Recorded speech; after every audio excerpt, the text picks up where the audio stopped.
All right, so today we're diving deep into the world of Romance languages.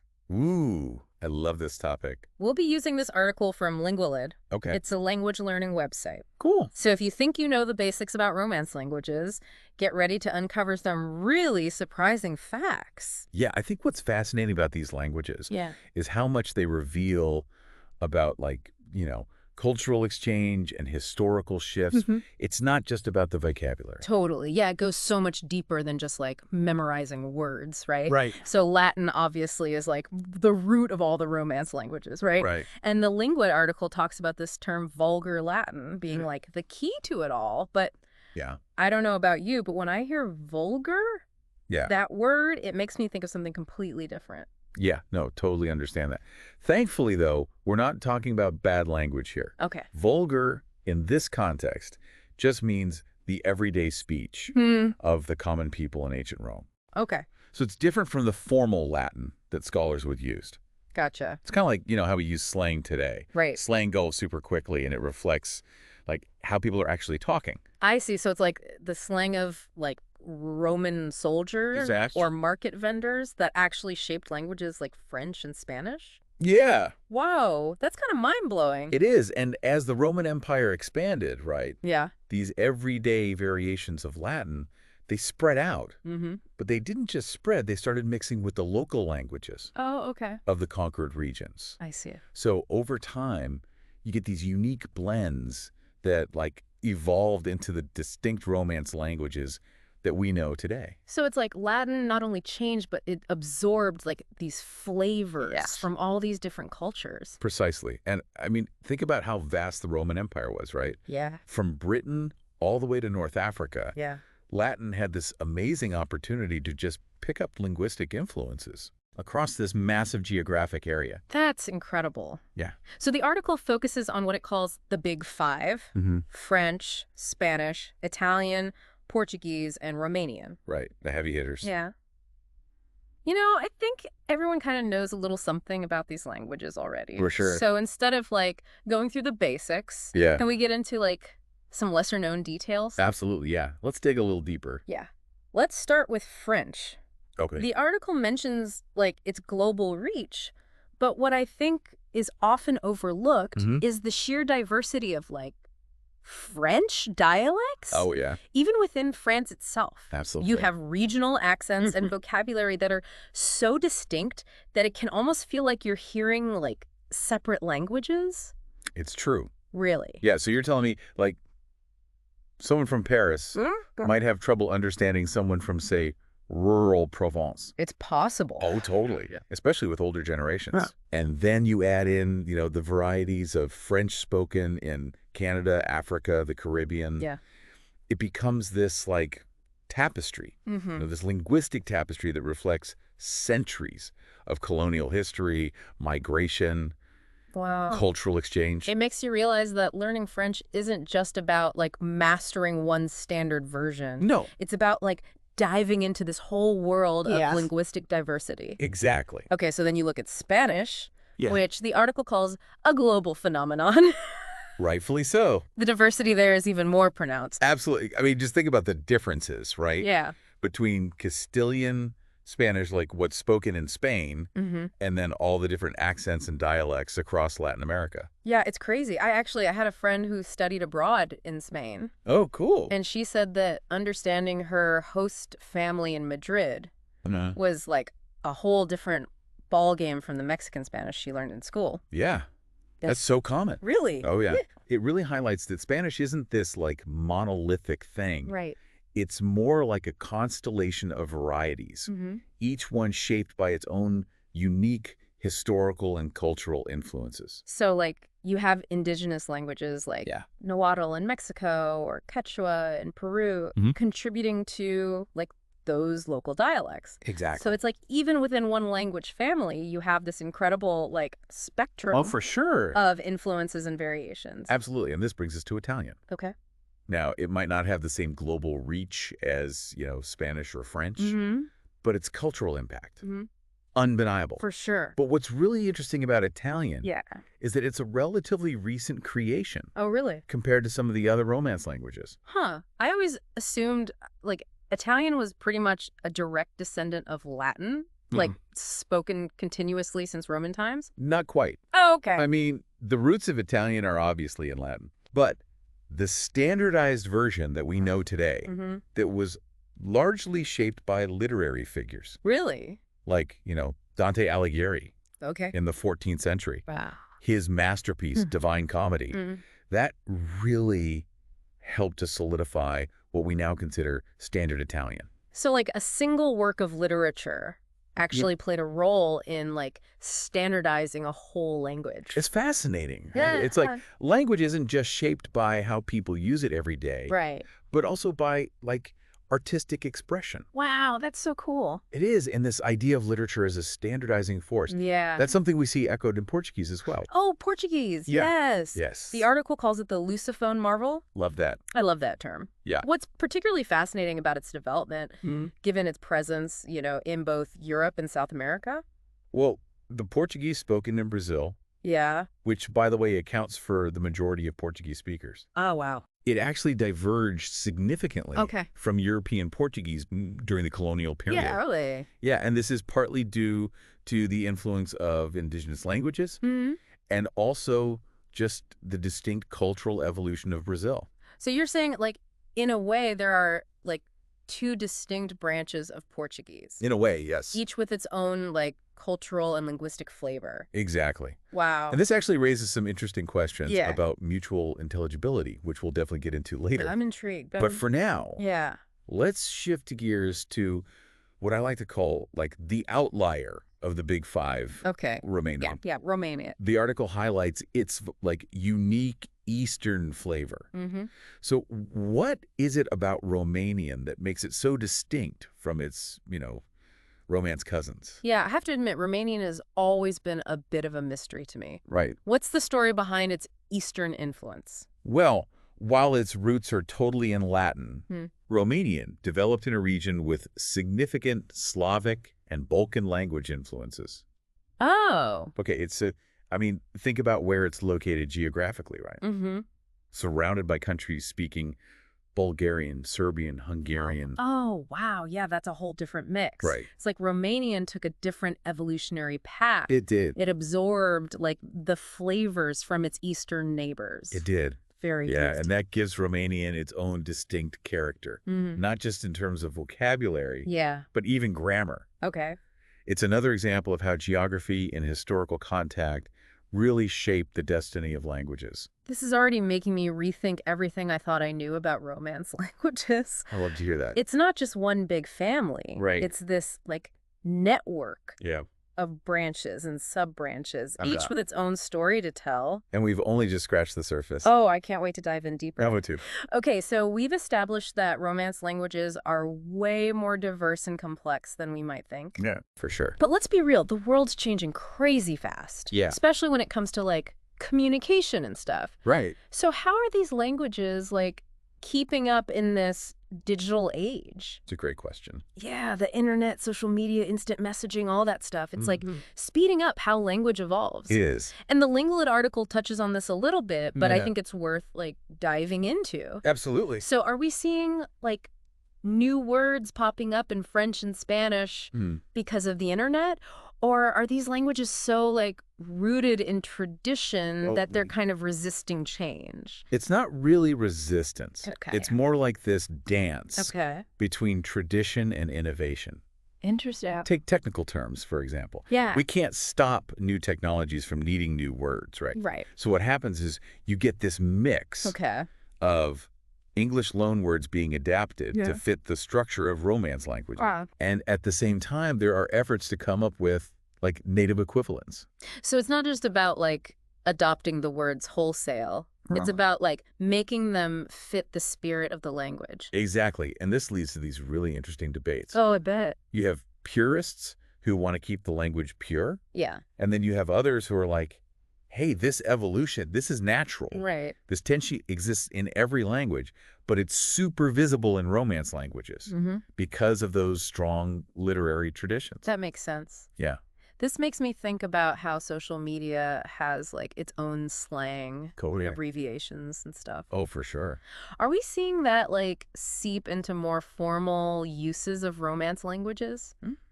Like, could I write a university essay using Twitter slang in Italian? Probably not if you want a good grade. Okay, fair enough. But the lines are definitely blurring. Yeah. The internet has created these spaces where language is way more fluid, informal, playful even. Yeah, that's true. And that inevitably influences how people see and use language. Right. In other contexts, it's like each online community has its own dialect almost. In a way, yes. Huh. And this all leads to a more fragmented linguistic landscape. Right. It's not just about standard French or standard Spanish anymore. Right. It's about the French of gamers. Okay. The Spanish of Instagram influencers. Yeah. And so on. That's kind of exciting, but also a little daunting, right? Yeah. Could this, like, fragmentation lead to Romance languages, like, losing their distinct identities over time? It's a valid concern. Yeah. Especially when you think about how dominant English is online. There's a worry that smaller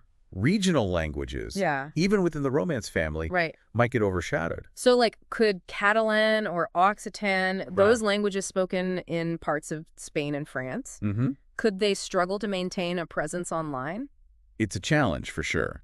But what's encouraging is that there are these efforts to use technology to preserve languages. Okay. You have communities creating content in these languages, building learning apps, using social media to connect with speakers and raise awareness. But it's almost like a digital resistance movement. I like that analysis. Linguistic diversity. It really highlights how technology can be used for both good and bad, you know? Right. Homogenization and preserving diversity. Yeah. It comes down to how we choose to use it. I think that's true for a lot of things. Absolutely. Okay, so besides navigating the digital world, are there other challenges facing Romance languages? Oh, for sure. I mean, language is about more than just words on a screen, right? Of course. It's a living thing. It is. Yeah. What else? Well, this brings us to a topic that's often debated in the linguistics community, and that is standardization. Okay.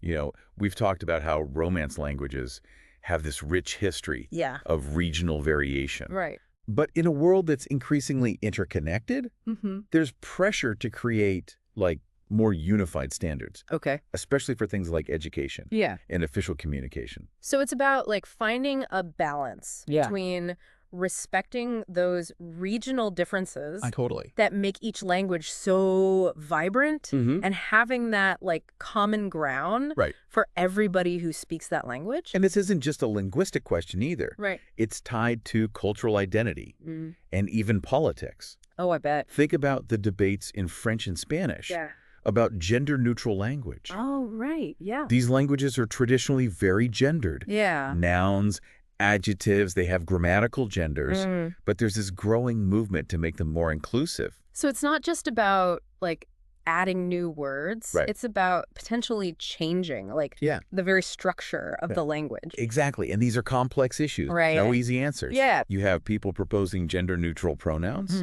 using, like, the @ symbol or X to be inclusive, and then others are advocating for, like, bigger grammatical reforms. It's a lot. It really makes you realize that language isn't static, right?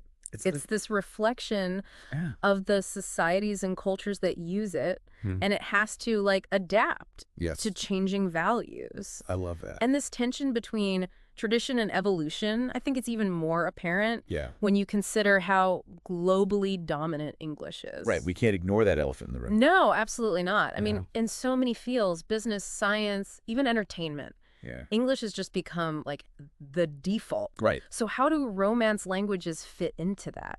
Is it a losing battle? I wouldn't call it a battle. Okay. It's more about finding ways to coexist and even thrive alongside English. Yeah. I mean, Romance languages, they still have immense cultural and economic power. Yeah, that's true. Think about Spanish language music, the influence of French in fashion, the legacy of Italian art and design. Right. Those are huge. It's undeniable. So it's not about, like, replacing English.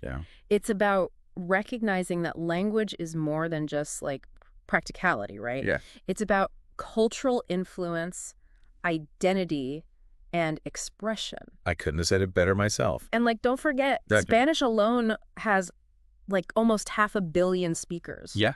Worldwide. That's incredible. These languages are not going anywhere. They're here to stay. They have vibrant communities, rich traditions, a global reach. And it's only expanding. This is making me feel a lot more optimistic. I'm glad to hear that. It's like, yeah, there are challenges. Yeah. But there's also this like incredible resilience and dynamism in Romance languages. Absolutely. And that resilience is what makes thinking about the future of these languages so exciting. Okay, so we've talked about the history, the challenges, the evolution. It's like Romance languages are just constantly changing, right? They are. They're living things. So what does all this mean for the future? Like, what role do you see these languages playing in, like, the world of tomorrow? Well, if you think about the sheer number of speakers, it's pretty clear that they're going to keep holding a lot of weight on a global scale. Right. Spanish, in particular, is a powerhouse. Yeah. And the combined reach of all the Romance languages, I mean, it's really impressive. So they're not going anywhere anytime soon. Nope. Despite, English being so dominant. Not at all. I think the growing need for people to know multiple languages, that actually helps them. Okay. In a world that's so interconnected, knowing a Romance language, or even, better yet, multiple Romance languages, that becomes a real asset. I'm sensing a theme here. It's like, learning a language isn't just about, like, being able to order a croissant in Paris or something. It's more than that. It's about, like, unlocking possibilities. Yeah, expanding your horizons. Exactly. And don't forget those cognitive benefits. Oh, right, yeah. We talked about those earlier, like better memory, improved multitasking. Right. It's like a workout for your brain. I like that. While also expanding your cultural horizons. It's amazing. Okay, you've convinced me. Right. So say someone's listening to this, and they're like, okay, I need to learn a Romance language. Where do they even begin? Like, how do you choose? I think you have to tap into, like, your own interests. What are you passionate about? Oh. What are your goals? Are you fascinated by a specific culture? Right. Maybe you have family ties to Italy. Okay. Or you dream of, like, hiking the Camino de Santiago in Spain. Yeah, I could see that. Or maybe you're drawn to, I don't know, like the musicality of Italian, the literary tradition of French. Right. Let your passions be your guide. I love that. Yeah. It's about, like, finding a language that speaks to your heart. Yes. Not just, like, your resume. Exactly. And then once you've chosen one, I mean, there are so many resources out there now. Oh, my gosh, so many. It's not like the olden days. I know, right? Of just textbooks and boring classroom. Thank goodness. Right. Yeah. So what are, like, some of the options? Well, you have immersive language courses. Okay. Online tutoring platforms. Language exchange apps. Oh, cool. That connect you with native speakers. Wow, that's awesome. There's something for everyone, no matter your budget or how much time you have. Okay, but let's, like, zoom out for a second. What? Beyond the, like, practical benefits. Yeah. What role do you see these languages playing in preserving, like, cultural diversity? Oh, that's huge. You know, the world is becoming so much more homogenized. It is. And language is, like, such a key part Total. of what makes each culture unique. Absolutely. And as globalization, like, blurs those cultural boundaries, it's more important than ever to safeguard those distinct identities. Right. And language is central to that. Yeah. It's how we express our history, our stories, our values. It's like the DNA of a culture. I love that. It carries, like, the code for its uniqueness. Yes, and Romance languages. Yeah. With their rich and varied histories, they embody that diversity. Right. Learning these languages is about, like, connecting with different ways of seeing the world. Oh, wow. Different ways of expressing, beauty, humor, sadness. Right. It's about broadening our understanding of what it means to be human. I'm getting chills. That's so powerful. It is powerful. It's like each language is a portal into a different way of experiencing life. And by supporting multilingualism, we're building bridges between those different ways of being. That's beautiful. It's about empathy, understanding, creating a more inclusive world. This has been such an amazing conversation. I'm glad you think so. I feel like I've learned so much, and I'm also feeling really inspired to, like, keep exploring this world of language. Yes. To embrace, like, the joy of learning. It is joyful. And to celebrate, like, that incredible diversity of human expression. I agree. And the future of these languages is just wide open. Right. Maybe we'll see regional dialects make a comeback. Okay. A desire to connect with those roots. Or maybe even new hybrid languages will pop up. Oh, that'd be interesting. Reflecting, that blending of cultures. Yeah, in our globalized world. It's an exciting time to be alive, linguistically speaking. It really is. It makes me want to go out and start learning a new language today. That's the spirit. And that's the beauty of it all, isn't it? Yeah. There's always something new to discover, a new way to connect with the world. Yeah. With ourselves through language. This deep dive has been so enriching. Me too. I feel like I've not only learned a ton, but been inspired. That's great. To keep exploring. I love it. So thank you so much for sharing all of this with us today. It's been my pleasure. This has been amazing. Thank you for having me. To all our listeners, thank you for joining us on this linguistic adventure. Yes, thank you. Keep those language-loving hearts and minds open. Absolutely. To all the wonders that are out there. There are so many. Until next time. See you later.